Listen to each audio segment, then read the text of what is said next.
কুলতলির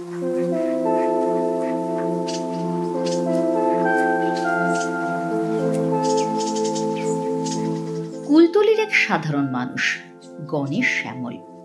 একদিন তার জীবন ছিল স্বাভাবিক, পরিশ্রমে ভরা পরিবারই ছিল তার পৃথিবী। কিন্তু 10ই ফেব্রুয়ারির সেই দিন বদলে দিল সবকিছু। লোকালয়ে ঢুকে পড়েছিল এক ভয়াল বাঘ। আতঙ্কে থরথর করছিল গোটা গ্রাম। ভয়ে পিছিয়ে না গিয়েই সামনে এগিয়ে গেলেন গণেশ। নিজের জীবনের পরোয়া না করেই রক্ষা করলেন গ্রামবাসীদের। তবে নিজে রক্ষা পেলেন না। বাঘের থাবায় ক্ষতিগ্রস্ত তার একটি চোখ, কামড়ে নষ্ট হয়ে গিয়েছে এক হাতের জোর। আজ শরীর দুর্বল, অথচ তাঁর উপরেই নির্ভরশীল গোটা পরিবার। 3 কন্যা সহ স্ত্রী, তাদের মুখে দুবেলা দুমুঠো খাবার তুলে দিতে আজ যুদ্ধ করতে হচ্ছে গণেশকে। বন দফতরের পক্ষ থেকে কিছু আর্থিক সাহায্য মিলেছে ঠিকই, তবে সেটাই কি যথেষ্ট? চিকিৎসা, সংসার আর ভবিষ্যতের লড়াই, এসব চালাতে চাই স্থায়ী সহায়তা। গণেশের আবেদন, আমি ভয় না পেয়ে বাঘের মুখে ঝাঁপিয়েছিলাম, কারণ আমার গ্রাম ছিল সবার আগে। এখন যদি সরকার পাশে না দাঁড়ায়, তাহলে আমার পরিবারটা চলবে কিভাবে? এখন প্রশ্ন উঠেছে, যারা নিজের জীবন বাজি রেখে সমাজকে রক্ষা করেন, বিপদের সময় তাদের রক্ষার দায়িত্ব কি আমাদের নয়? তারপর তুই এসে আমার সামনে দাঁড়ালি আর ও এসে পড়লো, তুই বাড়ি মেরেছিস আর ও পড়েছে।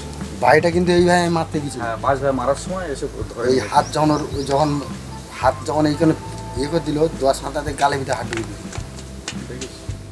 শুনেছি দাদা, কি বলবো, আর এই হাত তো যা একটু হয়েছে, শরীর মধ্যে একটু দুর্বল মতন আছে, আর এই চোখ তো একদম নষ্ট হয়ে গেছে, চোখে তো আর দেখতে পাবো না। সাহেবরা যদি কিছু করে তাহলে হবে, আর নাহলে হবে না।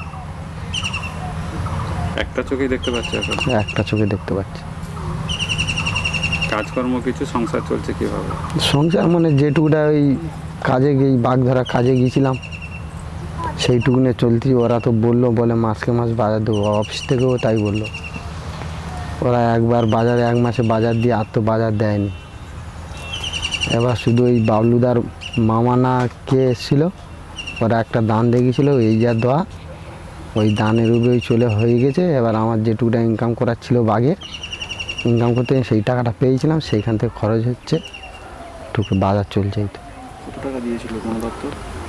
ওই যেটা কাজে বাঘে ধরা, ওই কালীপদ 20,000 টাকা দিয়েছিল।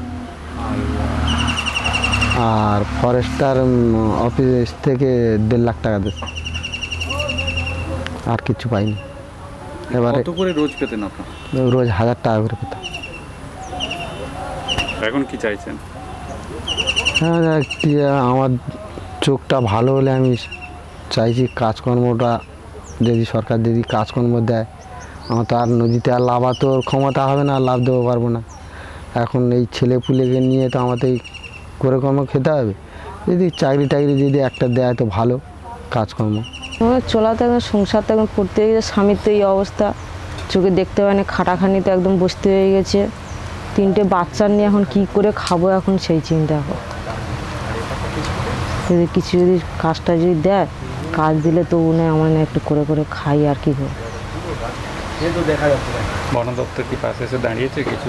সেরকম ওই আসে, একটু দেখা একটা করে চল যায়, একটা বলে চল যায়, ভালো মন্দ খুঁজটালে লেখো চল। তোমরা কি চাইছো এখন?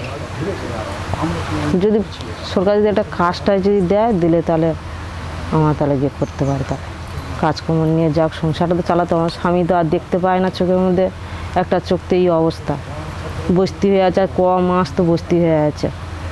3টে মেয়ে নিয়ে করে, বাচ্চা নিয়ে করে, আর নিজেও কোথাও যেতে পারেনি, নিয়ে করে পড়ে আছে। ঠিক আছে, চোখ নষ্ট হয়ে গেছে, আর হবে না, বাড়ি নিয়ে যেতে বলতেছে। আছি এই এখন বসে আছি ঘরে, কি করি দেখি।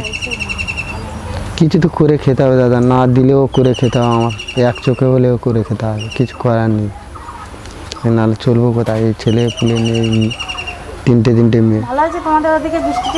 এই বড় মেয়েটা আমার এইখানে আছে, তাও বললো, যখন আমি অ্যাক্সিডেন্ট হয়ে গেলাম তখন গর্ভাবস্থা, বলে আচ্ছা ঠিক আছে, তুমি মেয়েটারও কিছু দেখবো। মেয়েটারও কিছু দেখেনি, এই তো যা খরচ আমার উপরে হচ্ছে, আমার মেয়েটারও খরচ টরচ সব আমার করতে হবে। সরকারের কাছে কি চাইছো? সরকারের কাছে আমি চাইছি আমার কাজ যেন, আমার কাজটা যেন পাই আমি। Bureau report, Sonarpur update.